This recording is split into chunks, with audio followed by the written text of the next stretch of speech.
oh, Barty's not here, Nathan. And our tactics guy, and a man who just remembered our YouTube password is Nathan A. Clark. Hello, Nathan. That's me. That's me. Where's Barty? He'll be here any minute, I'm sure. We've never done this before. We've never been live on YouTube whilst podcasting. And turns out it's just the two of us. Yep. We'll make it work. We'll make it work. Like, where do you want to start? Do we start with Bournemouth, or do we start with transfer window, or we just do a little transfer window, then do a bit of Bournemouth? Oh, wow. Bournemouth. Get the shit out of the way first, huh? Something has occurred to me, because we're doing this live, that people are on the wrong link. I set up a placeholder, and I connected the account. It's done a different link. So I'm now tweeting out the link, and I'm bleating out the link, and people are in the lobby for the wrong one, and I need to go get them. Yeah, can you tell this is the first time we've done it? It's going really well. It's going really well. Do you want me to tweet this out as well? Yeah, but make sure it's the correct one and not the... On it. On it, friend. On it. Okay. There we go. The link is tweeted out. I think a lot of people were quite depressed after the Bournemouth game because the first two games had been so well managed, so kind of well contained, so solid defensively. But we carried a threat in both matches as well, obviously. Bournemouth was the fucking opposite of that. Yeah. I did know that this match was coming, but I didn't think it would be the Bournemouth match. I thought that we would successfully play it long and win the second ball and out physical Bournemouth and have superior attackers to their defenders and get our A game going. So I did think this game was coming, but I didn't think it would be quite as soon as this. And how do you feel about it being as soon as this? I feel frustrated, man. I feel frustrated. And I feel frustrated that obviously we aren't doing action today to remedy any of the specific issues. Yeah. Now, obviously, we brought in Javi Simmons, and we're going to talk about him in a little bit. And he will go some way to help with this.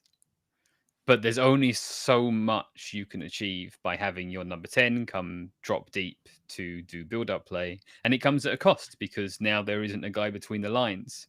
Maybe you go, oh, when Javi Simmons drops deep, that's when Bentancur pushes up. But then the opposition are going to know Bentancur isn't going to take it on the half turn and make a incisive pass from the 10 position, right? Yeah. Damsgaard did a lot performing that role for Brentford last season, a lot. And Maddison did a lot for us, but I think doing something very similar, right? But it only scales so far. It only does so much. It's only good for so much. So I don't think that is just a solution that fixes the sort of fundamental issues there. So one way of processing this horrendous match is to say Bournemouth are quite a unique opponent.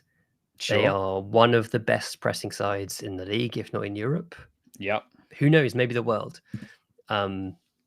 They came with a very specific plan. They have one of the most informed, destructive carriers in the league. And therefore, it's reasonable is the wrong word. Therefore, it's not so bad, not so terrible for us to lose in this way against this specific opponent. Do you buy into that at all? No, I don't even. So I did a little YouTube video, a 2-minute video. It's on YouTube, it's on TikTok, it's on Blue Sky. No, I just posted the YouTube link.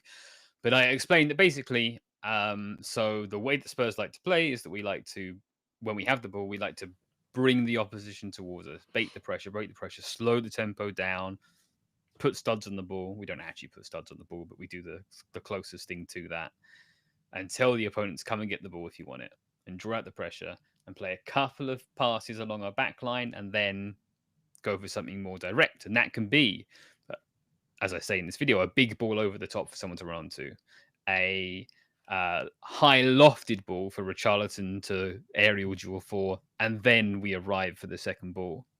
It can be a direct pass to feet, and this is really the only one that we got going.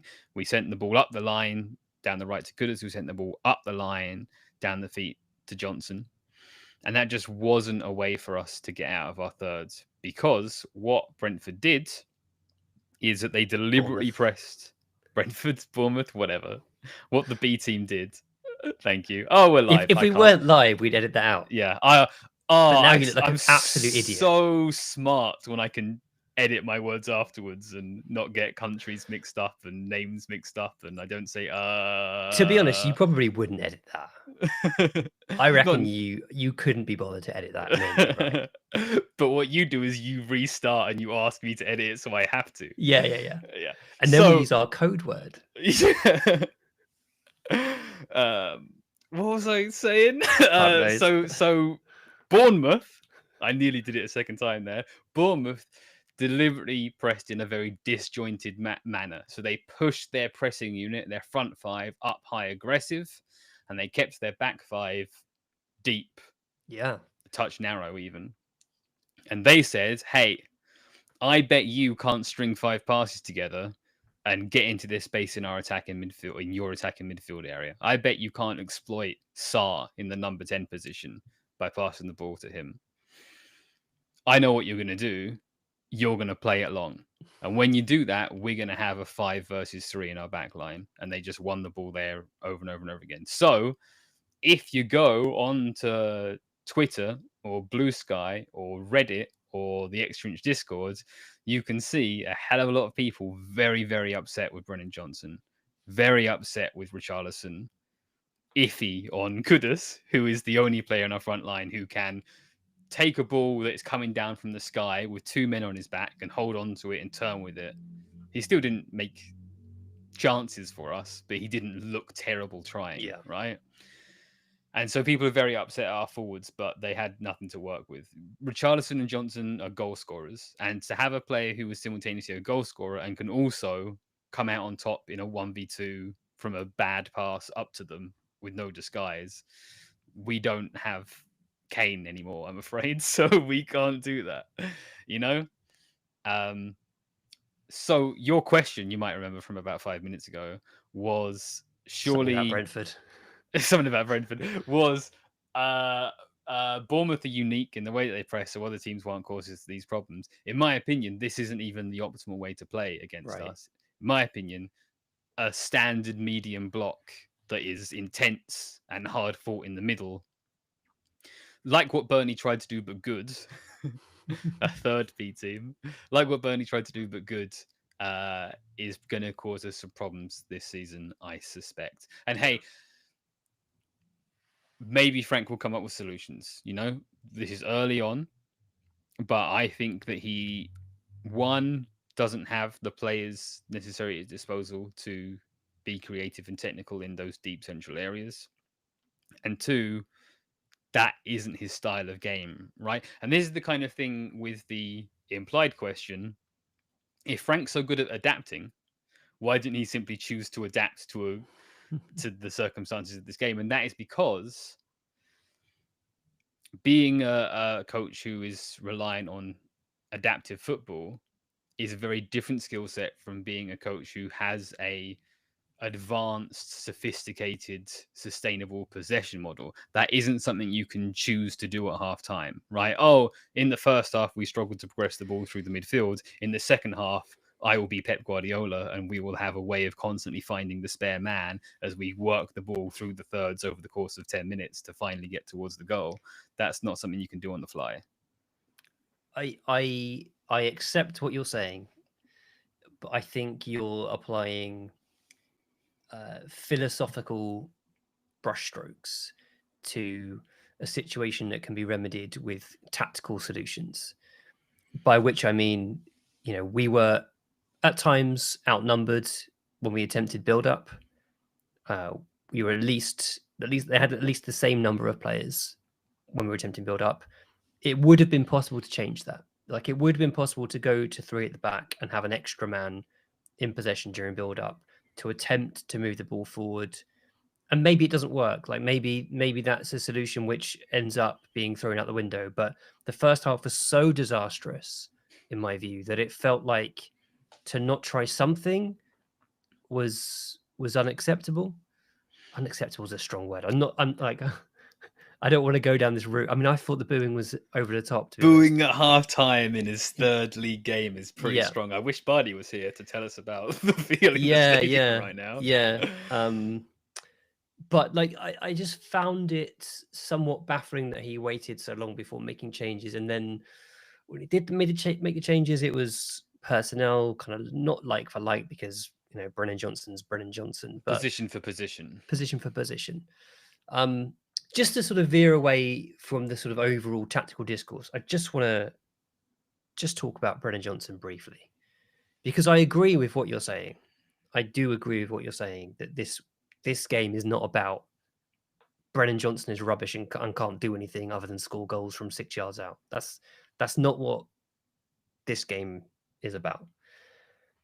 But it opens up the usual Brennan Johnson discourse, which is Brennan Johnson's rubbish and he can't do anything except score goals from 6 yards out.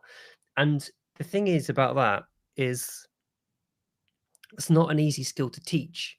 And people make out like it is. If you've got this player with Johnson who has this knack of arriving in the box, and if you just taught him to be a technical wizard who can receive the ball on the halfway line, beat his man and get to that point, it's like, okay, sure, but like, that's hard.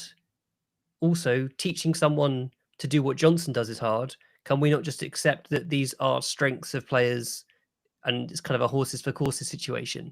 Like, Johnson's incredible at arriving at the right point in the right time. And he's also really bad at some other stuff. We have other wingers, Odebear, Tell, maybe even Kudus, who are really good at other stuff and really bad at the potentially arriving at the right time in the right place that Johnson's so elite at. Like, everything seems to be about tearing down players rather than accepting that they have massive strengths and also weaknesses, because that's what all players have, unless they're Messi, unless they're Modric, unless they're Bale. Yeah. I don't think people will get extremely upset that Kudus doesn't have Brennan Johnson's goal tally by the end of the season, Sure. I get there is an argument, and I'm on board with this argument, that if you, in this specific game, if you play a winger who can receive on halfway, who can take the ball forward, who can beat a man, then as a team, collectively, you create more chances. And I think probably if you play that player over Johnson, as a team, you'll probably score more goals over the course of the season. However, I think there's a time and a place for Brennan Johnson. Absolutely. He's popped up with some really important goals, not least the goal that won us the Europa League trophy. Sorry, I interrupted you. Oh, no. People in the YouTube chat are suggesting that the booing was aimed at the referee. So we need to ask Bardi about that if and when he appears on this list. Makes sense. Referee was terrible. He was fine. He was fine. Sure, I can understand frustration. Sure, absolutely. But I think that as a Spurs fan, don't kid yourself.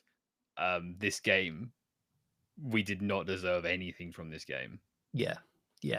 And to be clear, the referee made mistakes which impacted both teams. Like, I think the foul by Kudus in the penalty area was a penalty, to be honest. I also think they got away with beating up Richarlison for most of the game and barely anything was called. Bringing it back to Johnson then, would you have preferred to see Odebear start in this game? Like, accepting Johnson's strengths, and it did seem like when we did bring on more technical players, we brought on Bergvall for Palhinha, we brought on Odebear for Johnson. Those were the first two changes we made, and we sort of gradually shifted more and more towards the most technical lineup we could possibly get on the pitch. Although, to be fair, that's Porro going. That we did get better. What mainly changed, though, around that time is that Bournemouth decided to sit on their lead and sit back and allowed us into the game in that manner, right? So hard to separate those variables, I think. But certainly more technical players helped with playing technical football, right? Yeah, and the last 20 minutes, I'm not going to say it was great, but there was a significant improvement. And we at least looked like we were capable of creating some half chances, which was, not the case in the first 60, 70, 75 minutes.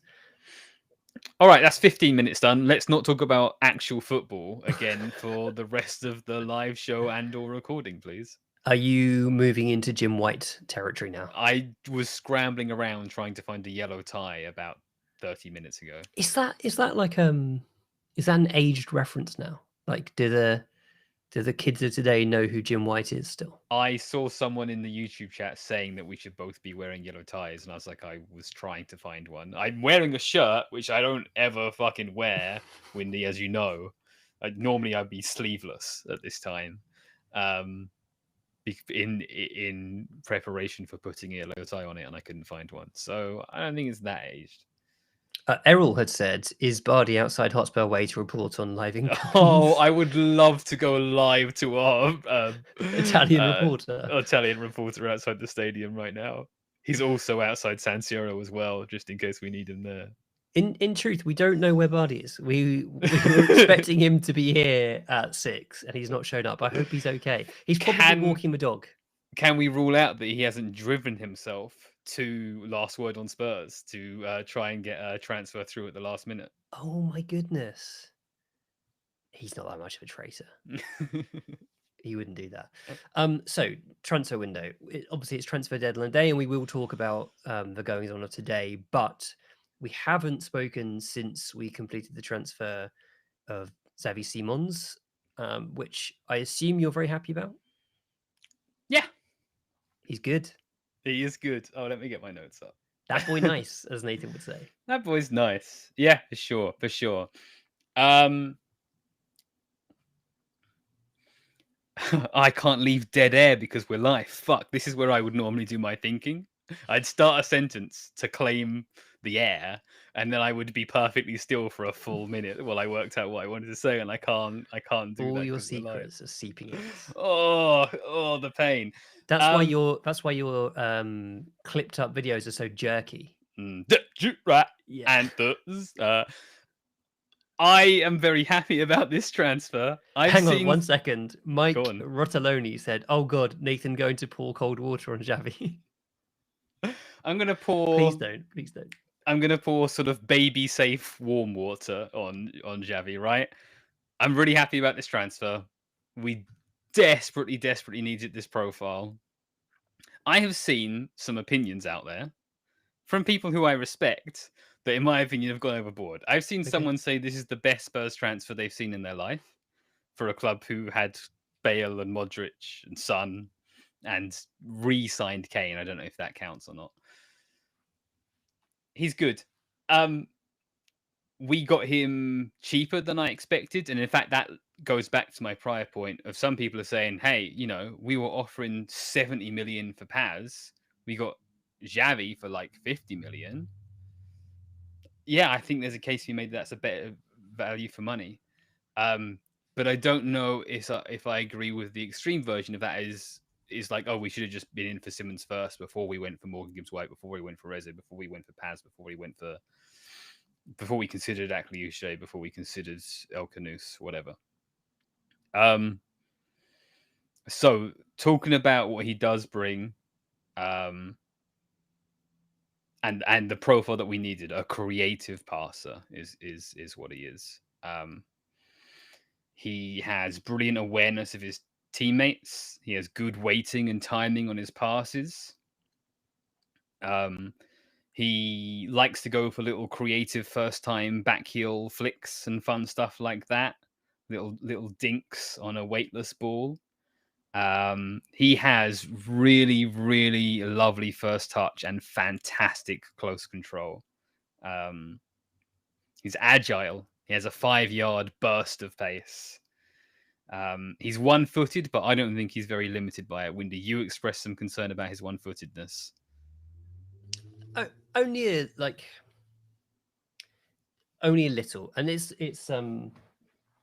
not to take away from what he is, because he's incredible. But I think it restricts some of the angles that he can play at. But to be honest, in the same way that it does with Maddison, like Maddison from the inside left pocket, immaculate. Maddison from the inside right pocket, less immaculate. Yeah. I mean, I agree. I really strongly agree with the comparison. And that's maybe the best thing about this transfer, is that Absolutely. In a lot of ways, he's very similar to James Maddison in a lot of good ways. Maybe Maddison's stock hasn't been that high in the last year. I think it should be. But that wanting to get on the ball, wanting to drive with the ball, the combination of doing that with creative passing, but being quite one-footed, but in my opinion, being able to open his body up to a lot of angles, able to use the outside of his right foot, likes to use the outside of his right foot, Simmons does. Yeah, so for me, the one-footedness isn't a problem, and we've got that Maddison type profile depth. He tends to prioritize creating for others over shooting for himself, although he will have definitely a pop. The role that he's played a lot of the time for Leipzig is sometimes they play a 4-2-2-2, and he plays, technically left wing. And sometimes they play like a back three formation. He plays as a left inside forward. But for me, the profile there is a number 10. He's looking to operate as a number 10. And what makes most sense for Spurs is to play him as the number 10, which isn't to say he couldn't cover left wing, but I don't think that would be an optimal use of his skill set, because he's not explosive. He's not powerful. He can't cover huge distances fast. He has a low top speed. I think that he is weak in duels. I think that he is bad at selling fouls. Yeah. I think that his defensive game isn't super strong. And tied in with that, he does sort of things that people will talk about as being like bad body language, like shrugging at his teammates for complaining to his teammates for what is sometimes his own fault off the ball. And I guess the bigger concern is that the way the Bundesliga is and the way that Leipzig are, although maybe they've moved away from that during Simmons' time. In fact, tell you what, go back and look at, because everyone watching, I'm pretty sure, would have already watched Welcome to Tottenham, Javi Simmons highlight reel. Almost all of his goals, almost all of his assists, or almost all of his highlights come from transitional moments. So I suspect, given the tools that he has available, he'll still be very, very useful in a settled attack, settled possession situation. But looking at it really critically, I think you can say there's concern here that he could be a transition merchant. I don't think that is the case, but I'm saying you can't be certain, you can't be confident that it isn't. So those are all my concerns out there, because I think it's worth saying them. I'm still really happy with this transfer. I think he's a really good talent. I think we got a good price on a really good talent. We got a profile that we absolutely needed, not just in that we needed a number 10, but we just generally need passers in this squad so desperately. And he instantly becomes one of the best passers in the squad, right? Easily. With Maddison and Romero. Easily. The other thing that excites me that you've not touched on is that he's not just a passer, he's also a receiver. I think the way he receives the ball between the lines, really nice receiver. So good. The receiving into the back part of his foot, like almost on the inside of his heel, and just being able to turn and go. is probably unparalleled in our squad. He's a player who connects really well with other similar technical players, and we do have a reasonable technical level in the squad. Maybe not always in the team, but in the squad we do. So, I can imagine some really nice interplay between him and Odebear, for example, between him and Kudus, between him and Solanke. I feel quite excited about that. I feel quite excited about him. You said that he is more keen on creating for others than he is shooting from range. He shoots really well, surprisingly really well for someone of his stature from range. I think he'll offer more outside of the box goals than we're used to, which is a nice bonus. Do you think he'll take set pieces? Sometimes. Mm-hmm. Also exciting. I feel good about that. Yeah, I feel very, very, very happy with this transfer. It's kind of weird because obviously he wasn't first choice. Obviously, we tried to sign Morgan Gibbs-White. We tried to sign Eberechi Eze. We've tried to sign various players. But part of me thinks, well, maybe he wasn't first choice because it seemed like he was going to go to Chelsea, and we felt like at that point we couldn't compete, and then suddenly they drop their interest and he becomes an option for us. That's the way I make this seem logical in my head, because if I don't apply that, then none of this seems logical. The way we've approached the last few weeks of this window is madness. I think if you take just this one transfer and the history of our attempts to get a number 10 this summer, you can probably try and reason it out. Mm-hmm. But if you look at the summer as a whole and the other business we're doing, I think that we are looking kind of amateurish. Let's talk about that a little bit. So, sorry, going back to Simmons, because someone's made the comparison talking about how I see Simmons as kind of a bit of a lightweight, but a creative player. There's a comparison being made there by it scrolled past. Sorry, I've already lost it. There was a comparison to Ericsson, and the thing I would say about that is that Ericsson pulled out of 50-50s all the time. Was a lightweight, obviously couldn't jump to save his life, but he was a very smart presser, and I don't think Simmons has that brilliant defensive mind. Yes, he's working with very good coaches. My psychic and best friend is here. Hello, Windy. I've been busy. I've been talking to my sources across Europe, trying to figure out what we thought. That's what we figured. Where this wing is coming from. Has anything happened? Have I missed any transfers? We haven't got on to today's transfers just yet. We talked about Bournemouth, and we've just been talking about Javi Simmons. How are you feeling about the Simmons transfer body? I was very happy about it pre-Bournemouth, and I'm even happier post-Bournemouth. Is the correct answer. Yeah, has a player's stock ever gone up by more than that? All he did was just walk on the pitch in some regular kind of painted by numbers outfit, and his value has gone up loads. We desperately needed the greatest signing we could have made. As you arrived then, buddy, Tai in the chat said, "We have head hair." Yeah, there had been comments that about our egginess prior to your arrival. I need to acclimatize. You guys carry on. I need to figure all of this stuff out. It's all new technology today. Yeah, absolutely. So we were just going to talk about the amateur hour that's been going on amongst Spurs' recruitment team. No, I always feel mean saying recruitment team, because I suspect that the actual recruitment team, the people on the ground, I think probably do really good work. We've heard, we hear things. We've heard they've done extensive scouting in Scandinavia and South America over the past 2 seasons. We've heard links to players that we've been very pleasantly surprised by, players that are a little under the radar, players that aren't as well. And we've kind of gone, yeah, that sounds about right. That sounds like the kind of guy we should be interested in.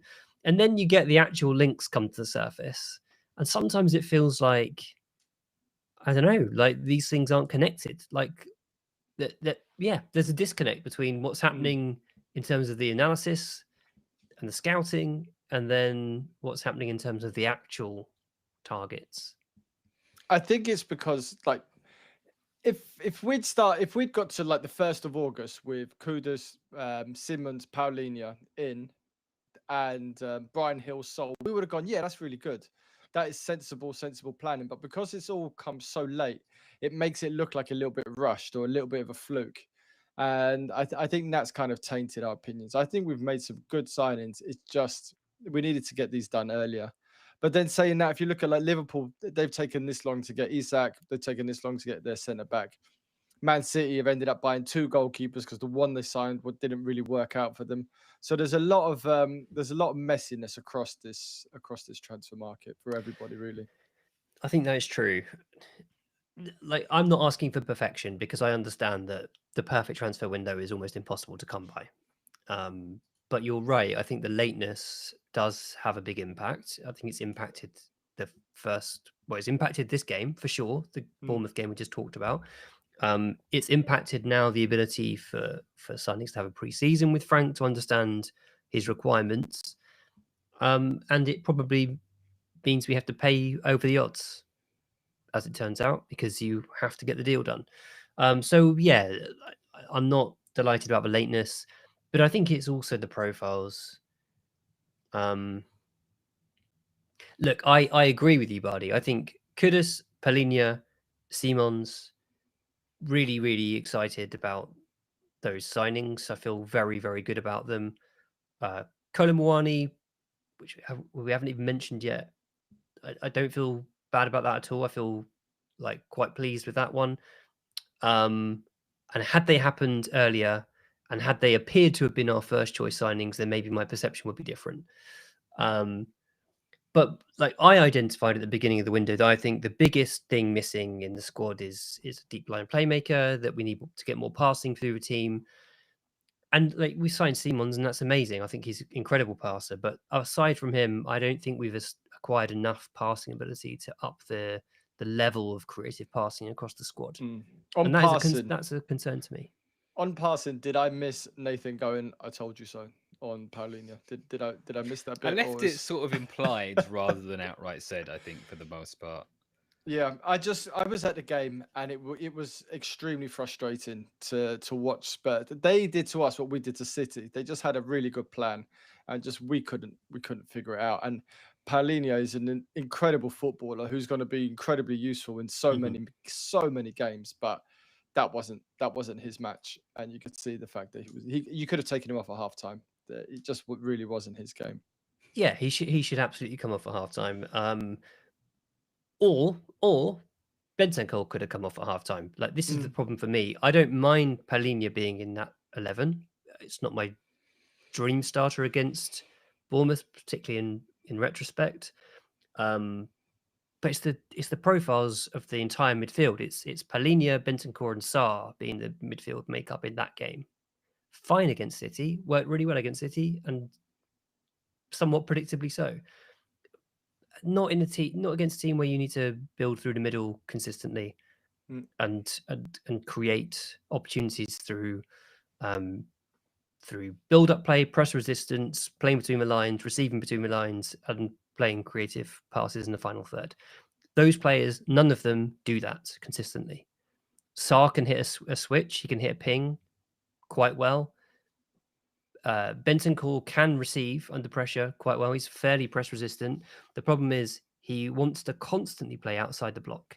He is, for whatever reason, he is the most conservative midfielder and just wants to receive the ball outside the block and knock it sideways and change the angle of attack and not take any responsibility for moving the ball forward. And Paulinho, I don't think he has it in him, to be honest. I think he can hit a longer ball. Even his like long passing technique is not amazing. It's like quite loopy, kind of. It's almost like a golf shot. That's not his forte. He's there for other reasons, and I'm fine with him being there for those other reasons, as long as you have the profile alongside him to compensate for the lack of passing ability. That's my frustration with this game, and our squad building more generally. I think the two are linked. You're saying we only seem to get links to Randall Kolomwani when Paratici seems to be in charge? at the last minute. So let's talk about Kolo Muani. I'm excited. Linked last season heavily. And in our moment of need, he's the guy we turn to. Vardy's happy, Nathan's not. I said this with Paulinho. There is a marked improvement. There's a huge step up from Kolo Muani, from Odegaard and Tel to Muani. There's a step up there. There's a huge step up. And with Solanke injured and Richarlison reverting back to like injured Richarlison, it was the least physical I've seen Richarlison for this summer for sure. And it flagged that we need a forward, and I think Muani covers a variety of positions. He's extremely talented. He can hit the ball. He's strong. He's quick. He's got really nice touch. He can do a variety of things. And I think he gives us more, even if he starts on the bench, which he won't because he's good enough to start.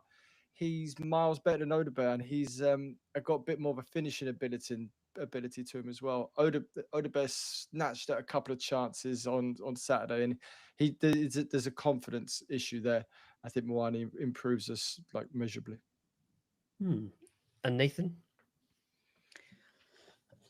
I agree that he is an upgrade on... He's obviously an upgrade on what we've got. Yeah. And the specific thing to that is, and this would have applied to Lookman to a lesser extent as well, right? We've been playing Brennan Johnson on the left, over Odegaard and over Tel. And seemingly that's because, and it makes sense to do that because you want the profile of a guy who can run in behind in your front line. So even though Johnson is very frustrating and was especially frustrating in the last match for a lot of fans, he gives you that threat in behind that makes the opponents have to take care of that and worry about that, right? Meanwhile, we've been strongly linked repeatedly to Savinho, who, in my opinion, is a significantly better player, an incredibly exciting player.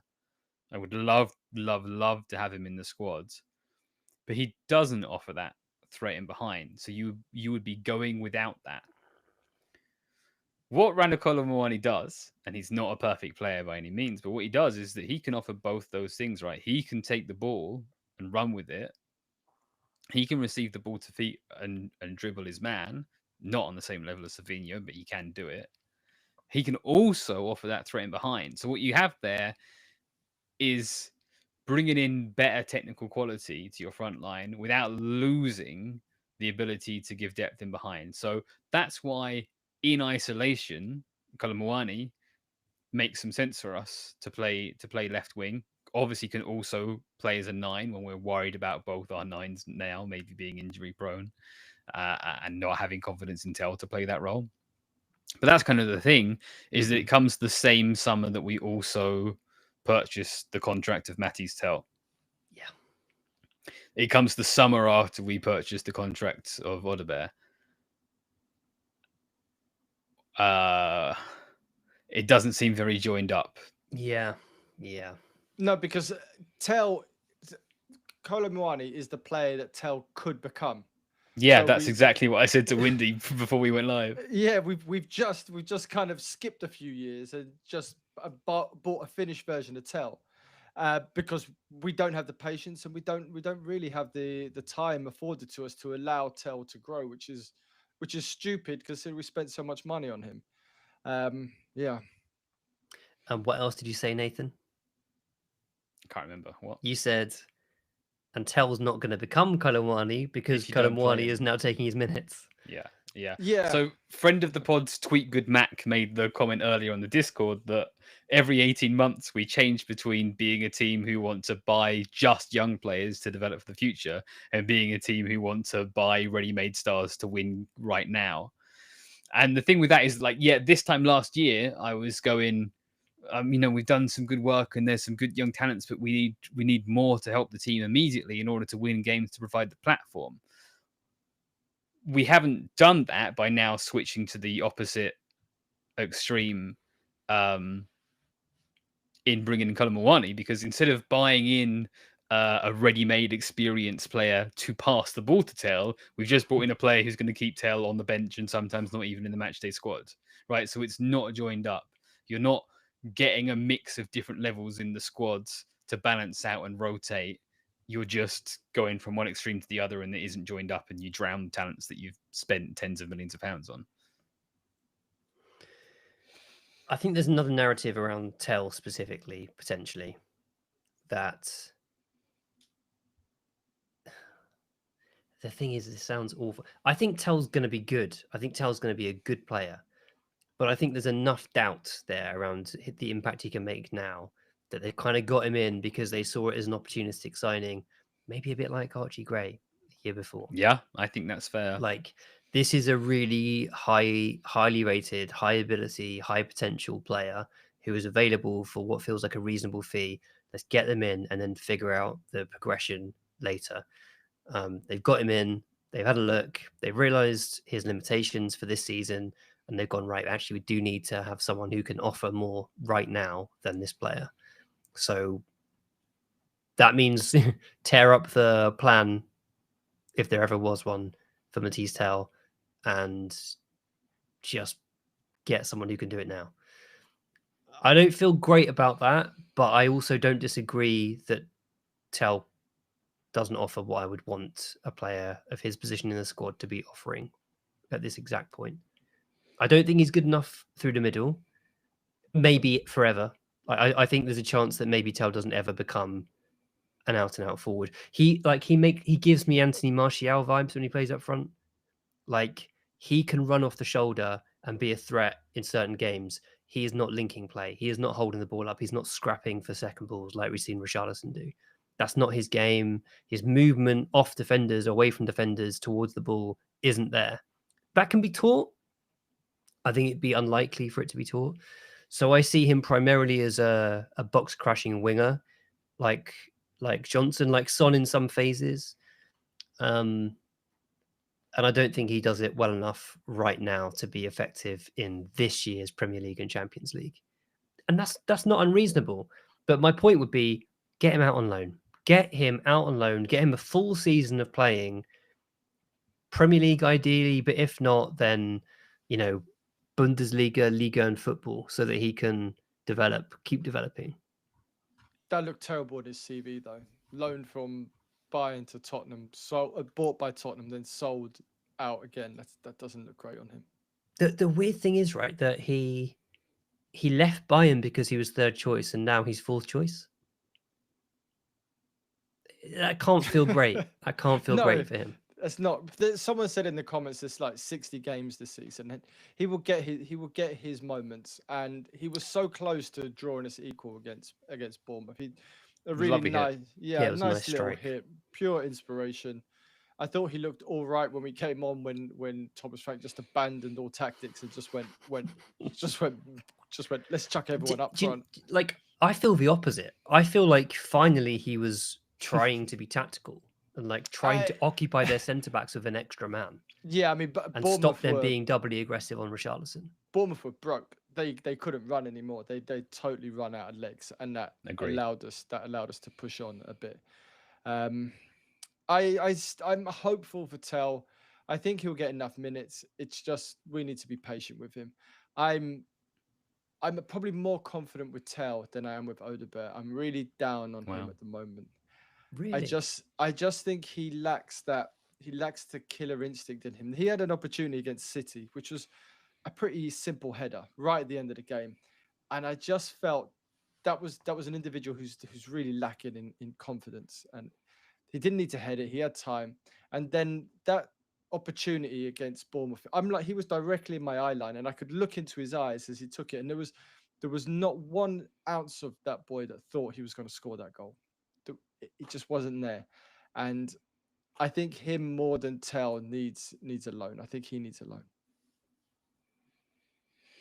That would be weird, right? To loan him in, make it a permanent, and then loan Tell. Or you were talking about Odegaard? Sorry, yeah, loaning Odegaard, I think is. Yeah. I mean, even then, yeah, I guess so. Because the big elephant in the room is Johnson, because he scores goals. Obviously, he's a senior player, but in those matches he doesn't do anything. But we can't get rid of him. We can't push him out. So he's taking minutes off Tell and off Odegaard. And yeah, Johnson's a bit of a problem for us at the moment, I think. The thing is, like, the level Johnson's at now and the output he has is miles above what Tell can produce at the moment. Like, even like, don't get me wrong, Johnson I thought was abysmal against. Like, I know Nathan's kind of described the tactical reasons for which Johnson was abysmal. If you watch the compilation of Johnson's performance, like individually, when receiving the ball, he made bad decision after bad decision after bad decision, like trying to just turn the ball around the corner first time. Yeah, in that's a position probably the play that's been rehearsed. To be fair to him, it probably is. It probably is. He did it really badly, and he also like once it had been found out once, he kept trying to do it, and so he did a bad thing and then repeated it constantly, like bad touches. Like he was kind of non-committal when he was trying to beat players. I don't want to rag on Johnson because I generally I think Johnson is a much better player than that. I think this is one of the worst showings I've ever seen from Johnson this game. Yeah, I think I've seen worse, man. I think I've seen worse in games that he's scored in. That's just who he is. Yeah. But we've talked about him enough today. Yeah, we can't keep slapping Johnson. Because he has value. Johnson has a lot of value to offer to the squad.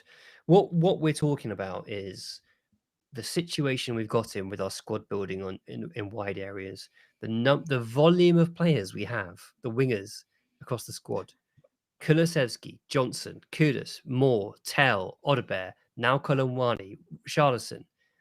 And of those, you really would like Kudus, like fine, absolutely fine. Kudus playing wide, maybe Kulusevski. But we haven't even seen him in Frank's system, so who's to say? Probably more of a 10 under Frank, and also we won't be seeing him this calendar year anyway. Absolutely. Other than Kudus, and then a question mark over Kulusevski. Like, are we happy with any of the others being starters?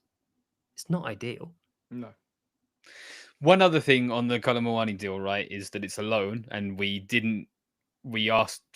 insisted is the Italian English way of saying it. We insisted for no obligation. And maybe also turn down an option, whatever.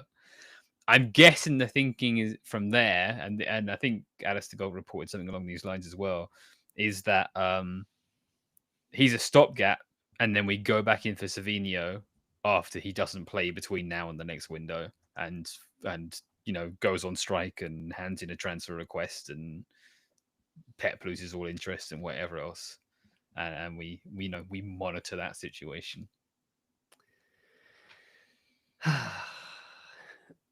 I'm going to ask you a couple of other transfer window questions.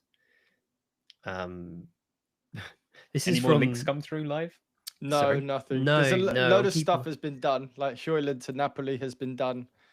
Anthony to Betis is done, which is great for my Zero Fantasy Football League because he's my starting centre midfielder.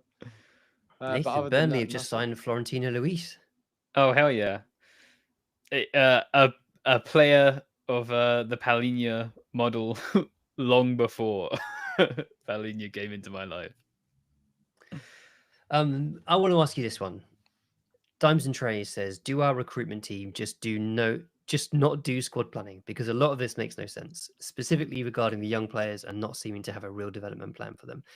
It can't be the case, can it, that a highly qualified recruitment team brought in due to their success at other clubs would not be doing high levels of planning? Would it? Man, how can you have a recruitment team doing high level planning when we keep flip-flopping between managers and everything? So even the difference between Frank and Postecoglou's way of thinking and way of playing is totally different. So even if we had a system in place where they were identifying players for Ange, as soon as Ange looks like he's on the way out and we don't have a proper replacement lined up. So it's not like Postecoglou was sacked and then the recruitment team kind of knew immediately who we're going to sign, who was going to replace him. You can't. They're having to pivot really quick. So we've gone from Nuno to Conte in like 3 months, And then from Conte to a long period where we didn't have anybody. And then Postecoglou comes in really quickly. He's got his way of playing. And then we decide we're going to fire Postecoglou probably in the springtime, because obviously we already thought that, because it didn't matter. He won the Europa League and he was still fired. So they thought they were going to fire him.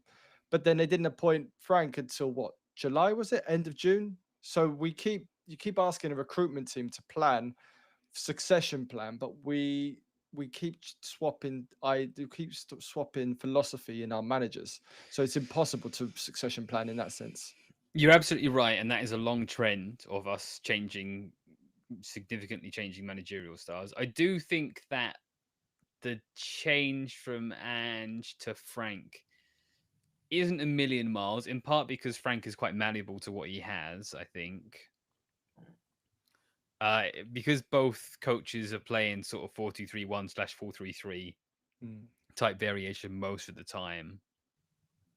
I would have thought that they'd want similar wide profiles, but they spun me out on that one a bit. Biggest difference would be centre-back profiles. Yeah, but even then, I think... But you're definitely right about chopping and changing, because it's not just the coach, because it's also the director of football changing every 6 months, and possibly might have quietly changed in the last week, maybe, perhaps, because suddenly everything changed in our approach, and the financial situation changing this summer, because maybe we went in expecting to operate on our usual budget and our modus operandi of selling before we can buy and all that kind of stuff, and we agreed to Matty's sales contract, and then there was a huge owner cash injection, and suddenly we've gone, oh fucking hell, we're Billy Big Bollocks now, and we need to go out and buy Premier League proven talent at a peak age. How do we do that? Langer, do you know how to do that? I don't fucking know. Like, you just activate release clauses, right? Release clause, go. Bel Fabio. But that's like old school football manager, championship manager. You would just sort by minimum fee release clause and just buy players out of minimum fees. Yeah, it's a bit of a basic way to do it. Yeah. It doesn't fill one with confidence, put it that way. And it kind of links into the other question I was going to ask you. This is from last week, actually. This was from Sean Rayapu, who said, would love to hear you guys' thoughts on Paqueta as a target. So Paqueta did a celebration for West Ham after scoring a goal, in which he essentially mocked what Simmons had said in the video post-signing, which was Spurs called and I answered. Like, he does a celebration where he mocks receiving a phone call and puts the phone down and kisses the badge on the West Ham shirt. Was that? But was he mocking us? I thought he was mocking Villa. So the suggestion is that we were in big for Paqueta at the end of the window, and it obviously hasn't played out, but who knows for what reasons. Like, I think it's probably a little disingenuous to say that he just desperately wanted to stay with his club West Ham because he loves them so much. He loves the championship and he can't wait to play in the next season. Yeah, absolutely. He's not even that good anyway. If he was Brazilian, no one would give a shit. Well, why do you think we were after him? Because he runs around a lot and he can kick and he can press. That's about it. I'm more Brazilian than Paqueta when it comes to like football skills. I'm glad we didn't get him. It would have been the only good thing would have been mugging off West Ham. That's it. I'm much happier with Xavi. Me too. I do think he's a good player, but for me, I see him as like more of a sort of a technical number 8 rather than a number 10 who can be incisive in the final third. I don't think his final ball is in any way consistent. Right, he has the technical ability to make a final pass, but he doesn't have the vision that Javi Simmons does.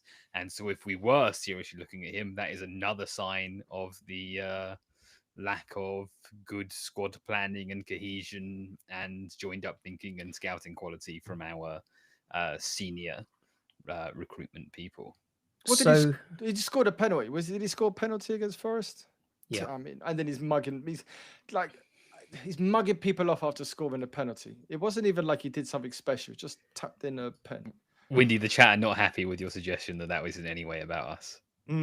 I thought it was Villa because they're saying it's definitely Villa. They're saying he was mocking Fabrizio Romano. Yeah, which I'm all of a sudden he's gone up. He's gone up in my estimation. I like him now. Yeah, I like him. Sign him. We were in for Paqueta. We were in for Paqueta. I'm telling you that. I don't think that's in denial. I think people are saying that celebration wasn't about us. Maybe. It's not always about you, Windy. Yeah. I like what Nathan's just said about him being more of an 8 is interesting because we supposedly wanted to sign Morgan Gibbs-White to play number 8 as well. So is there a suggestion then that Paqueta was coming in to play number 8 alongside Palhinha? And if so, would that make more sense? The window has slammed shut, by the way. Oh my God. And you've just reminded me God, I'm such a bad salesman. I set up a promotion on the Extra Inch Patreon earlier. If you want to sign up to an annual subscription, use the code SLAMSHUT and you will get 20% off. I was gonna try and get us through without using the word slam. It's really I really don't like it. You can't do it on deadline day. It's an important verb. Yeah. Sorry, you were talking about Morgan Gibbs-White. Yeah, no, I was just like, if Paqueta was being signed to play number 8, would that make you feel better about him than if he was like No, because we have 17 number 8s in our squad, and but they're all the same. We've got 17 number 8s, we've got 12 wide forwards, and 1 goalkeeper, and that's our squad. I think the theory of Paqueta's is nice and interesting, but in reality, he doesn't work. I don't think he's creative enough to be a number 10. I don't think he's good enough physically to be a number 8. So it's better we don't sign him. And I like Xavi is an incredible player. He's lovely. He's silky. He can do a bit of everything. He can whack it as well. So I'm really excited about him. Yeah.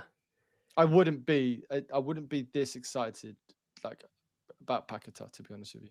Yeah, completely agreed. Like age profile, not that fond of it. There's baggage with him, not least the fact that he's been playing for West Ham, and I just think, like you said, Bardi, I think he's just not amazing. I think there's better players out there. I would rather have signed Hayden Hackney than Paqueta. But people don't like Hayden Hackney. He's too slow, apparently. He reminds them of Højbjerg, is what people have been saying in the Discord recently. No, come on. I know it's silly. Physical build, I can kind of see it, but even then, he's more nimble. No. So even though, unfortunately, the window has closed, the Turkey cat flap remains open for another day or two or something. Yeah, the Turkey flap. For turkeys to go in and out your house. Because officially, I believe Basuma is still on our books. God bless Turkey. They do a lot of heavy lifting for a lot of football teams and a lot of leagues. So God bless their football league. I would like that. It must be amazing to support a Turkish team, and just all these random individuals just keep turning up. It'd be quite funny. You imagine you're like data analyst for Fenerbahce and data analyst for Galatasaray, and you're just picking up Aboué, Bissouma, Mertens at like 40 years old. It'd be quite an incredible place. They've ramped things up this summer. Both those, all the Istanbul clubs have decided that money isn't real, and they have been throwing it about this summer. So those players that they normally got at 35, they're getting them at 29 now. Okay. I saw Big Dave scored an absolute banger of a header at a corner. Really? He's having a good time. He's really enjoying himself. He doesn't have people booing him. He's having a great time. The Basuma transfers seem to have fallen over. Oh. A couple of days ago, right? Because of concerns about his injury status. Oh, I didn't realize that. Oh. Yeah. I mean, like, maybe it'll get picked back up because there's time, as you said, with the cat flap. How long do you know? Do either of you know off the top of your head? Does chat know how much longer the Turkish window's open for? I think it's like 4 weeks, isn't it? Oh, really? Yeah, Portugal is still open as well. Portugal is still open for business. Okay. Nice. Who are we selling to Portugal? So I think, Nathan, you and I probably need to do a squad analysis video for the Patreon. Because no, come on, Windy, quick! The window shut. Who isn't in our Champions League squad? Go. Well, probably Matisse Tal. Honestly, I guess so. Like, wow. This is the thing. I think it puts Thomas Frank in a really awkward position around the Champions League squad because there are going to be some unhappy players who are left out. Like, I think obviously you leave out Madison, Kulusevski, you leave out Dragushin probably gets left out. And even then, that's a conversation because he'll be back by then. So there's going to be some big names who don't make the cut. And that's awkward. That's tricky to manage. Did we talk about Vicario's passing against Bournemouth? Was that mentioned?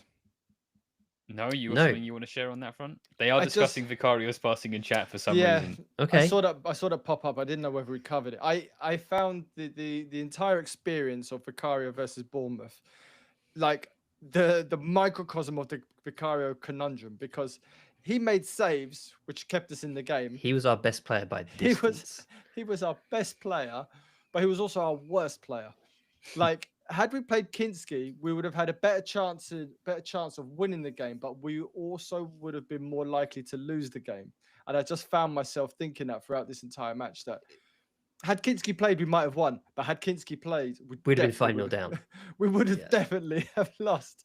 And it's really bizarre how we've arrived in this place. You don't find that interesting? No, it is. I think it is. I think you make a good point about his lack interesting of is one word for it. Because I'm there. I smuggled a sandwich into White Hart Lane on Saturday because I changed bank account and I get a free thing from Greg's, and I was pretty peckish, so I thought I'm gonna smuggle in a sandwich, and the security guard tried to take it off me. I was like, mate, it's just a fucking sandwich, let me in. And so I was chomping through my sandwich. I was watching Vicario, and I was just like, mate, get him off, sub him at half time. But then I was just like, no, if we sub him at half time, we're really bugged. So it was, it was a very strange situation I found myself in. Vicario, let's just say unequivocally, he had a fantastic game against Bournemouth. Yeah, for sure. Like, he's got a lot of grief over the past. I'd say he kept us in it, but we weren't in it for reasons that were out of his control. Yeah. True. Chizzy Rascal says Vicario needs to pass because nobody in midfield can pass, turn or carry. That's a fair point. It's a fair point.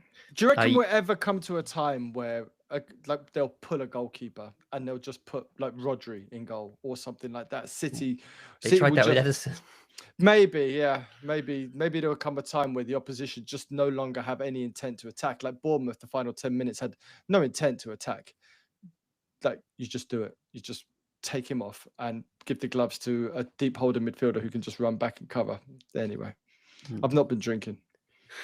Yams is asking Bardi what the weirdest thing you've ever smuggled into the lane is. Mine isn't very weird, but I always sneak a bottle top in my pants so that I can not spill my drink when I place it on the ground or whatever, because you're not allowed to bring the top in. Yeah, I do that a lot. You have the empty bottle in one hand and a pocket and the top hidden somewhere else. I don't tend to smuggle weird stuff in. It was the first time I'd ever attempted a sandwich, and it was pretty much just because it was free, and I didn't want to give Daniel Levy any money. I didn't go to the protest, but I didn't want to give Levy any money. Someone earlier said that this is his 45th window. Yeah, it's amazing. BC. Yeah, it's amazing, isn't it? That was Callum. Yeah. Nathan, it just feels unnecessary to put it in your pants. I don't think their passing down is that good. Yeah. And now you've got a bottle. Now I've invited them there based on this live stream. I'm not putting it in my fucking crack, dude. What the fuck? Just in the belt line. Okay. No, belt line I can get on board with. That's much more reasonable. This guy's not used to smuggling anything anywhere. God, you're too goody two shoes to know what's going on, man. Props. I did smuggle alcohol into the Oasis concert at Wembley. That was probably the best thing I've ever smuggled in. And the security, they didn't care. They just didn't. It was they just looked at it and it wasn't in glass, which helped. It was in a carton. Yeah. And they just looked at it and just went, There you go, straight through. It's because it had Colombian writing on it. They're like, none of this foreign muck. Yeah, well, they didn't know. They didn't understand what it was. Someone asked what type of sandwich it was. It was from a high street chain of bakeries. You already said the name of it earlier. Did I say Greg? I said Greg because you said you had the voucher for it. Yeah, what was in the sandwich?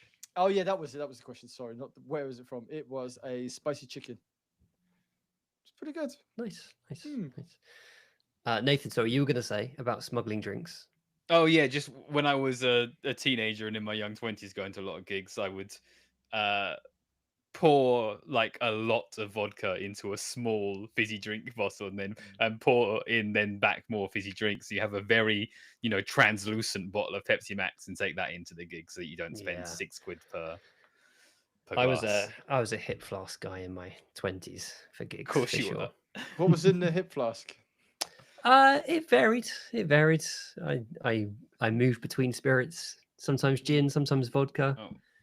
Yeah. Do you remember the guy, the Colombian fan that went to the World Cup in Russia, who had a pair of binoculars, and the binoculars were actually full of alcohol, and he got spotted on camera on TV drinking from the binoculars? He got fired. He was an airline pilot. He actually got fired for that.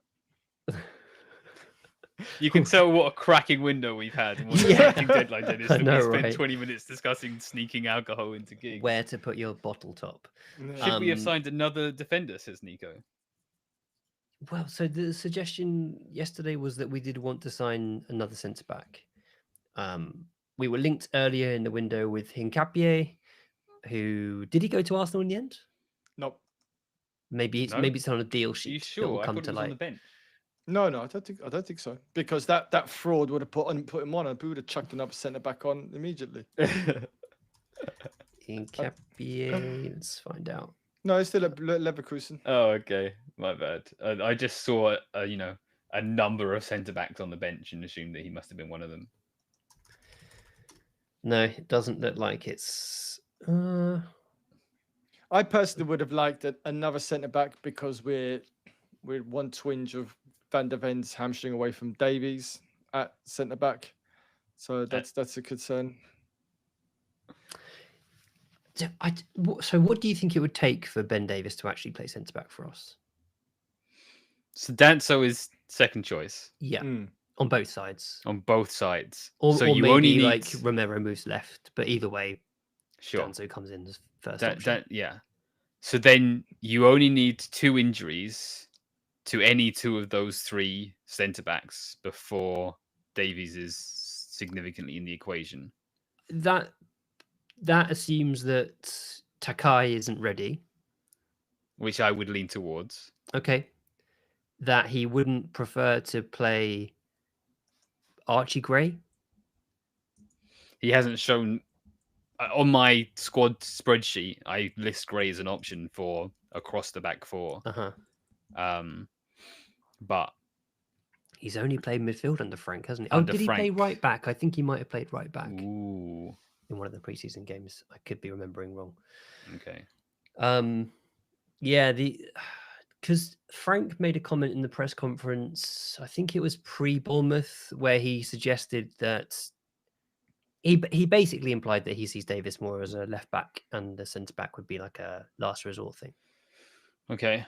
Which does make it even more strange that we haven't signed sure. centre back. So even worse, we're only 2 injuries away from playing Dragusin at centre back instead. Even worse? In my opinion, even worse. I am going that far. Yeah, wow, I'm prepared to go that far. Okay.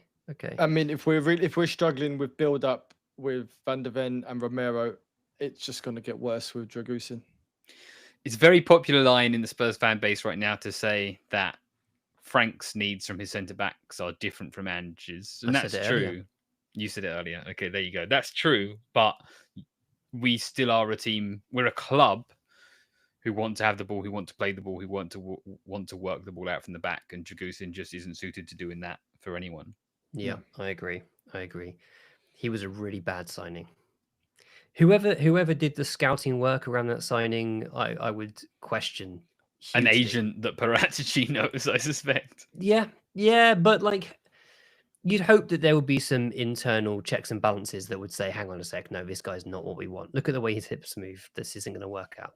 Like, watch him pass the ball a bunch of times. Watch him pass the ball 50 times and see how that plays out. That's the analysis needed to say this isn't the guy. Mike says, I bet Dragusin has a great throw in his locker, which is fair enough. I bet he does too. Yeah. I bet he can absolutely launch one. Nick J said Byfield included in the UCL media stuff, which is interesting. Yeah, would Janai Byfield be ahead of Ben Davis in the pecking order? That would be insane. Not this year, man. Not this year. It's but too early for hopefully him. in the I really like him long term, but ask me about him in about 3 years. Yeah. Agreed. So Colomwani is on the official deal sheet for this bonus hour or whatever it is we're enjoying. Okay. So it's not going to fall apart at the last second. I mean, it still could. We've extended the window in which it can fall apart. Should we do the thing where you rate the transfer window out of 10? I mean, I know it's a silly little game. So in order to rate the window, we're assuming that Colomwani is done or about to be done.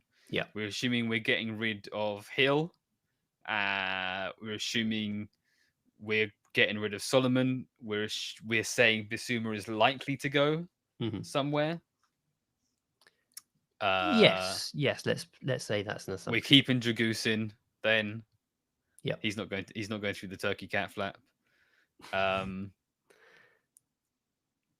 there isn't some other secret deal about to be snuck through the deal sheet either. And we signed Tel, Takai, Kudus, Simmons, Palhinha, Colomwani. Do you have a vague idea of how much money that's cost us in total? Money doesn't matter. Yeah. At this point, we're filthy rich, Nathan. We're Scrooge McDuck. We're throwing money. We're jumping into a pool of money and throwing it around. Do you have a number in your head for out of 10? I mean, yeah, I do. Go on, you start. I'll start. I think it's a 6 out of 10 window. Buddy? I think we've addressed some problems, but we still haven't got enough passes in the squad. We haven't covered the centre-back options particularly. We haven't corrected the mistakes of yesterday with the centre-back signing of Dragusin. I'm a little concerned about the passing in midfield primarily. I'm a little bit more up on it. I think I'm 7 for the fact that I think Xavi and Kudus are great signings. I think Palhinha is a very good signing. I would be more positive if we'd sold a few more players. I understand renewing Davis's contract. He's a nice guy to have around the place and settles people in and everything else. Daddy Davies, is that what they call him? So that's good, but I just don't think it's it probably wasn't the smartest thing because of our squad. But yeah, 6.5, 7 out of 10. I'm feeling Nathan's going to go really low, isn't he? I'm feeling 5.5, maybe maybe tomorrow morning after I've watched some more Colomwani tape. Okay. I don't think that's unreasonable. I really don't. For you, Nathan. Yeah. You need to give it an extra bonus point because of Kudus alone. You finally got your dribbly winger. Yeah, that's true. And he's maybe doing better than I thought he was going to do instantly off the bat. He's really as well. good. He's a really good player. Yeah. For me, and he's going to give us so much joy this year. He's an easy 3 points alone. There's one concern over Kudus. I think Kudus is incredible, but I think we're asking Kudus to do miracle stuff. Oh yeah. Every match at the moment, and I think it's too much for him to carry. He can't carry that weight. He's not Messi. He's not Gareth Twice Bale. a week. He can't pull a rabbit out of the hat every single game. Dakota says, I think it's a 7 out of 10 window in terms of bringing in good players and a 4 out of 10 in terms of squad planning. And I think that's kind of where I'm at. Yeah. And what I've done there in my own rating is that I weight more towards squad planning than I do towards talent. Yeah. I think there's also a really good point in the chat as well that we kept Romero, which is like a new signing basically, because can you imagine? That's true. All right. I will go up to a 6 because we extended Romero's contract. I mean, like, imagine selling Romero, then us having to go out and buy a passing centre back. It would have been it would have been a disaster. God, yeah, unthinkable. I think had Maddison not got injured, I would feel a lot happier about where we are right now. I mean, we may not have signed Simmons because we wouldn't have had the same pressure to do so. I'd like to think we still would have got him or another 10 through the door. But I do think that had Maddison been fit, I would generally be in a much better place where we are for this season. I just don't like how late we signed Simmons. If he was always the one, why did it take us so long? Why did we have to wait so long for it? Yeah, I don't know if you were here. I was speculating earlier that I wonder if it's to do with the fact that he was set on going to Chelsea and the deal seemed to fall apart at the last second. But, you know, it could literally just be that he was way down the list. You know, there were a bunch of number 10s that we were linked with and that we were talking to. And I guess the list was... Players were moving up and down the list as the weeks went on. And that's the one we landed on. I'm really happy it ended that way. I do feel delighted that he's ours. So final question before we call it a day. And Shappy says, gut reaction question for the end of the live stream. What place will we finish this year? Where are you feeling? I think we'll finish fifth or sixth. I think it will be a season where we do some amazing things, but we will get hurt a few times, like we did against Bournemouth.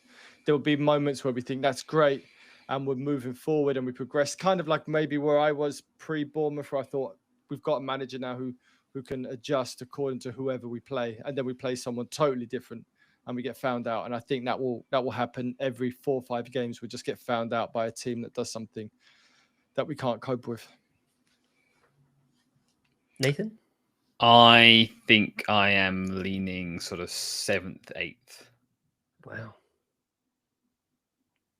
8th feels really low. We did finish 17th last season, so that is up. I can't do maths. 9 is that 9 places? No. Yeah. That's a big jump. Yeah. Yeah. At our live show, I said that we finished 7th now and 4th if we signed Eze and Savinho as we were trailing at the beginning of a live show. God, so how about Simmons and Koulibaly? So I'll say 5th. Was that was the night of the ITK where everyone was buzzing in the pub because you told us we were signing Savinho and Eze. Yeah. I wonder if we'll go back in for Savinho in January when City's injuries have cleared up a little. He seemed pretty keen on the prospect, and he does seem to have been frozen out once City's players are all fit. I'd be down. Maybe when Pep will get sacked and Savinho will start. The new manager will just play him. That is the first time that is actually not totally out of the realms of possibility. Yeah. I mean, they're below United in the league, man. You know, Man United have had the worst start, and they're terrible, but they're above City. That's how bad City have been. Nathan, how are you choosing which comments to publish here? The ones that make me laugh. Jackson, I think the squad could have an FA Cup run finally, though. Let's delude ourselves a bit. I'm on board with that. I feel a domestic cup for sure. Yeah. Nice. And I don't want Pep. Flint, there's a comment about it. I think Pep is washed. I think Pep's going to end up in the bin with Jose very soon. Did not see Pep catching strays at the end of this. To be honest with you, it's been a good year. I've been firing shots at Pep. That I was after him when I called him Stoke in Hugo Boss suits, and that's exactly Arteta's just gone and done exactly the same thing. Let's get these massive geezers and dress them up all nice. I think Pep is finished in this country. Yeah, maybe he'll go somewhere else and do something, but he's done. That's official. God, you're brave. That is he's lost it. He's totally lost his way. He doesn't know what he's doing anymore, and he's finished. All right. On that note, we'll say that our transfer window pod slammed shut. Yeah. And we'll see you next week.